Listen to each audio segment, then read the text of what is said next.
G'day champions. Today we're going to be putting this new steering dampener in the GU because the missus is complaining about a little bit of death wobble she's worried about. So I guess we'll see if this fixes it. That's what the tyre shop reckons. We'll see. Also we're going to have a little bit of a play around trying to fit some new tail lights in because these ones aren't working, so have a bit of a play with that later on. So this is what the kit comes with, the steering dampener. Obviously the dampener, the 2 pins, washers, nylock nuts, you know, the basic sort of stuff. And check out the old one. This is why we need to replace it. It has done probably 400,000 Ks. It's probably the original one, so it's pretty knackered. The bolts on the end ended up being about 3/4 inch, so just buzz most of them off with the rattle gun. You can get to 3 of them, but one you've got to do with a socket and a ratchet. You really only have to undo 2 of them and bang them out if you're just throwing away the dampener. I was having a play with this and I thought I'd give myself a nice little concussion here. Yes, that really is the noise it made when it hit my head. And to top it all off, like I just said before, I didn't even need to undo that. I can just bash it out with the hammer. Out with the old, and in with the new.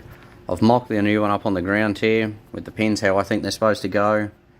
Obviously the other one had the spring washers in a different orientation. You don't really need them because you're using nylocks, but I've just chucked them on anyway.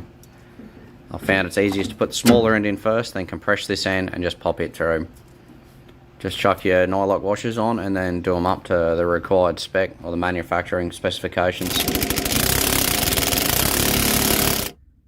Now look at that, pretty easy job, didn't take very long at all. And for 150 bucks or a little bit less depending on where you get it from, I don't think you can go wrong, especially if it gets rid of these death wobbles. I'll get back to you and let you know on that one. Right, I'm going to have a little bit of a look at these tail lights because they haven't been working since we got the car and I'm trying to figure out why.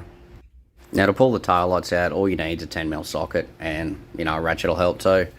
So I've already got the tail lights here, I got them from the shop. You come in through these panels, there's one either side and it should be just 2 bolts. So pull them out and then you should be able to pop the tail lights out. They're just held in with little pins.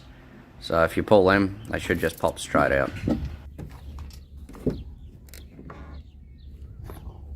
Okay, and then after pulling on it for a while, go back and investigate and find that there's actually 3 bolts.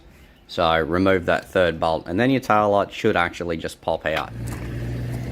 So here's mine hanging out on the wiring harness. I'm just going to unplug that so we can have a bit better of a look.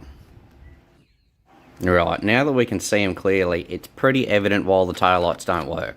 Because there's no bloody holes, and no bloody bulbs, and no bloody wiring harness for them. I didn't know this. I'm not a patrol guy. Now I do.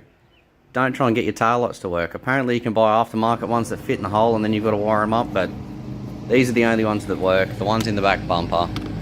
Easy enough to change the bulbs on them because they're on the way out too and I've got the bulbs, so you just buzz them out and easy to fit from the outside. It's really annoying that the main ones don't work. Nobody told me. I didn't know that. I feel like I've just wasted a fair bit of time, but yeah, we might look at getting some that work in the rear. The ones in the pillars, obviously, the ones that should work but don't from factory. So I'll have a little bit of a play around with that and I'll have a look online, see if they're worth buying or not, see what people recommend. If you've got any recommendations for aftermarket tail lights that you can actually put bulbs in that aren't too hard to wire in, send me a message, leave a comment. Anyway guys, I've got these changed out, we've got the new steering dampener in, hopefully it gets rid of the death wobbles, and hopefully it saves you some time from pulling out your tail lights if you watch this before you go and try and put new bulbs in. Alright guys, as always, thanks for watching. Make sure you subscribe and I'll see you next time. Catches.